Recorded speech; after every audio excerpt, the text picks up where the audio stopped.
So you have this skewed image of the Jews in Turkey now, because the ones who are there tend to be the more wealthy ones. I mean, well represented in the business community and so on. Whereas, like, you know, the poor Jews are simply not that much there, which is very different from the Armenians, for instance, which is kind of like very much like Turkish society, very socially very stratified. You have lots of kind of people with rural background who are, you know, just poor and so on. So, I mean, they obviously, I mean, much of the kind of big events with the Jews, I mean, happened in the 30s, for instance, when they were expelled from Trace and then 47. So much of it happened before the 80s when I started looking at it. But I mean, I think obviously I'm mentioning the attack on the Neve Shalom synagogue, and you know, that's there. But sorry for coming back. I have something specific about it. It's the conscious, let's say, visibility of Jewish identity now. So it's not that they were assimilated and now they're having that voice. There is a self-conscious presentation, especially among the academics, of their Jewish identity. And this is something that has emerged in the last 10 years at most. And also those that returned to Turkey, mainly from the US and the UK and so forth. So that's what Well, I mean, in general, people had felt more comfortable to express whatever their identity is. I mean, 20 years ago, you would better hide if you were Jewish or Christian or Armenian or Kurd or Alevi or whatever. You know, like these were categories which were not accepted in the public discussion, in the public debate, and you would simply not mention them.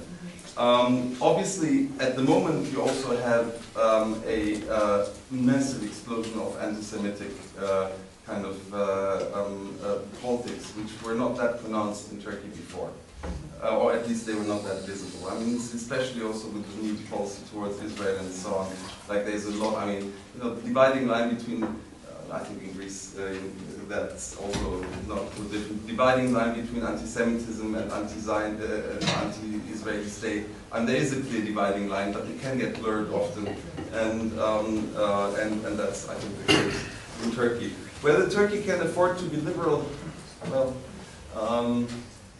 I don't see how else it could survive as a nation state, in fact, you know, because you know, of course you can try to keep everybody in a kind of pressure cooker, and as long as the lid is on top, it will somehow work out. But once you have allowed for the articulation of different identities, as has been the case for the last 10 years, you can't really put them back into that pressure cooker. I mean, you know, yesterday there were 100,000 Kurds demonstrating. I mean, it's yesterday and today is Newroz or Nowruz, which is like a very important. It's a pre-Islamic New Year holiday. It's also being celebrated in Iran and in Azerbaijan and so on. There were 100,000 people celebrating that in Istanbul. 100,000 people and 500,000 people in Diyarbakir. And you know, for the first time, we had like photos of Abdullah Öcalan, who is the leader of the PKK, incarcerated leader. You know, things for which people would have been shot 20 years ago, and were shot, in fact. You know, once you've come to that point, it's not very likely that you know, there's a possibility of saying, okay, we are all Turks, let's just forget about this. But that's not an option. It's either like proactive liberalism or something else, which you know, there are a number of scenarios. From a liberal to a liberal, yes. Well, I think yes. And there's been this growth of civil society in Turkey is not a function of European membership as such. I mean, it has I mean, ever since basically after the military coup of 1980, when the political space was very kind of constrained, that's basically when civil society emerged, because it became the only way of like becoming active. If you look at like, I mean, basically for the last 30 years, it has been an upward trend, and it's actually, I mean, and then in the 2000s, and especially after 2005, there was much more money there for civil society activities, and I'm not sure whether that's a good thing anyway. I think this kind of, also European Union kind of engagement in the Balkans creates these kinds of dependent civil society organizations which speak the speak, but which are not really genuine kind of organizations. I think the genuine organizations are there. They are becoming. I mean, they do great work. But then, of course, like without a liberal political space, civil society ultimately faces its limitations. But I think they're doing an excellent work. I mean, sorry for coming back. It would include from Islamic organizations to feminist organizations, the whole range. But yes, I mean the whole range, including gay rights and conscientious objectives, which has become a really important movement now. I mean, hundreds of people in jail and people who are, refusing to do their military service and so on. So yes. And well, why is Turkey not pragmatic on the Armenian genocide? Well, you should have asked Davutoglu. But I have to say that this current government has been much softer than current governments. Before, when it came about on the discussion on 1915, the answer would be, well, we didn't kill anybody and they killed us, basically. And then that has kind of moved on a bit. Now it's like a lot of people have died and it was mutual killings. And often kind of as part of that, then, well, this is an issue for historians to discuss. And then when these historians discuss it and say things which are not exactly what people want to hear, then there's a problem. But to be fair, this government has actually, I mean, despite the back and forth and the fluctuations, allowed for a discussion which, well, not allowed. It has actually not actively aborted a discussion which is now taking place in the Turkish discussion, in the Turkish public debate. 20 years ago, the whole idea of genocide or like a terrible injustice against Armenians was, for most Turks, not an issue. I mean, nobody thought in those terms, and there is a big discussion on this now. How that will play out in foreign policy is a different story, but there was a big, there was this attempt on establishing relations between Armenia and Turkey, which was also endorsed by the international community. The two countries were relatively close to getting on a deal.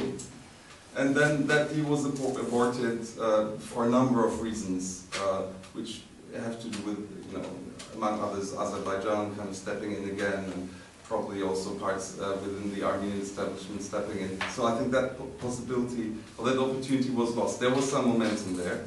But, I mean, 1915 and genocide recognition is a big issue. I know that for many people in the Turkish foreign policy establishment as well, this is discussed much more openly now, and it's seen as a challenge. One is afraid whether that will bring massive compensation and claims and territorial claims, which makes the discussion very problematic.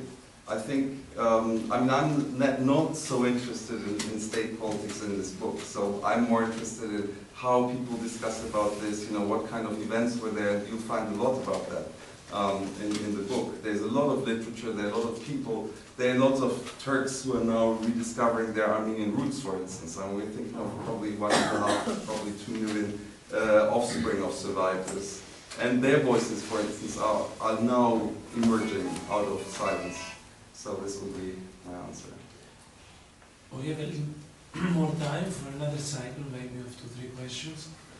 Yeah, you partly answered what I was saying, so you would like to answer that sort of question because you're not interested in what you just said. I was going to ask for a kind of prediction of the short term.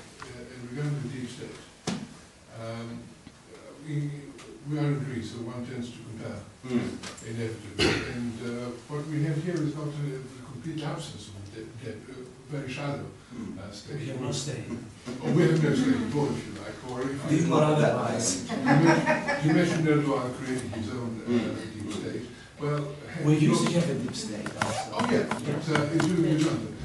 Before that, And sometimes before. they threw everything out. True. Deep and not deep. But the point is that you mentioned Erdogan creating his own deep state. Well, I said that observers say that, I didn't say that. The point is that we have too many deep states, it's like because the one characteristic of deep state is it provides continuity. Yeah. I mean, this is the silver lining, not the very dark cloud. Yeah. And because of that continuity, which people like here, obviously, do you see a path out of that in Turkey? And you're talking about the people there. Do people regret that deep state, or are people happy to have it there? It's a devil's advocate question, don't misunderstand. Yeah. Chad? Yes. Now let's take Okay. two more and Another Yes. double question. that would I was I'll be interested- laughing. Right. If you would like to mention some things about changing perceptions, if there are changing perceptions about Greece, I think many of us would be interested in your comments about that. In Turkey. In Turkey, of course. Sophia. Sorry for my rather specific question now, because I was in the lucky position to start reading your book a couple of days before. So I remember a passage where you said in your book that the Ottoman Empire has become a positive reference for young people, restaurants, bars, etc. in Turkey. And I was wondering how this, for me it sounds like a contradiction with your nationalistic, Kemalistic narratives, which you pointed out here. Is it a contradiction with this observation you made as a, I don't know, if you want to call it Orientalism, or do I just see these contradictions? I don't know. Nice. And one?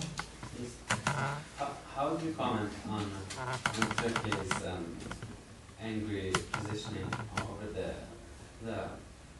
Friends Boulevard, the coalition Boulevard that's on Libya today, and and Erdogan being one of the, let's say, the two people talking to Gaddafi now? Yeah. Yeah, okay. There is an easy answer. Whatever France does, Turkey will do the opposite.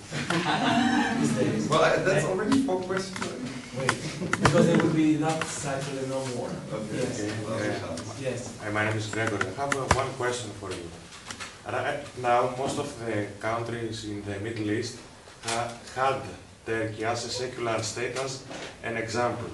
All after the turmoil that started in Tunisia and the domino effect that went till Bahrain, they had Turkey as an icon and idol from in the media part and all the entertainment media and so on. But as we discussed right now, Turkey is not so secular as people seem to believe. The opinion leaders in this country know this thing. How will this situation of Turkey affect all the other countries regarding that? In the beginning, everybody thought that Turkey was a secular state, and the Muslim intelligentsia, whatever, so on, was affected by how government and religion was run in Turkey, and everybody thought that everything was not so smooth, but it really worked, and there was a discipline in that. I know it's a big one, but great. Well, thank you very much. I mean, You have 3 minutes. This start on. I have to say, what is actually a great pleasure is that I mean, I did like the first, number of launches in SOAS in London, in Exeter, in Edinburgh, and so on. And it's actually quite amazing to see how much better informed people in Greece are. Are you going to have one in Turkey, I wonder? Sorry? Are you going to have a book launch in Turkey? I will have a book launch, but not yet a translation.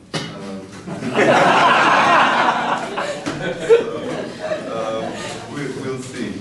Now, okay, let me start by by your question on the continuity of policy. Yes, I mean especially in terms of the number of issues on identity, foreign policy, and so on.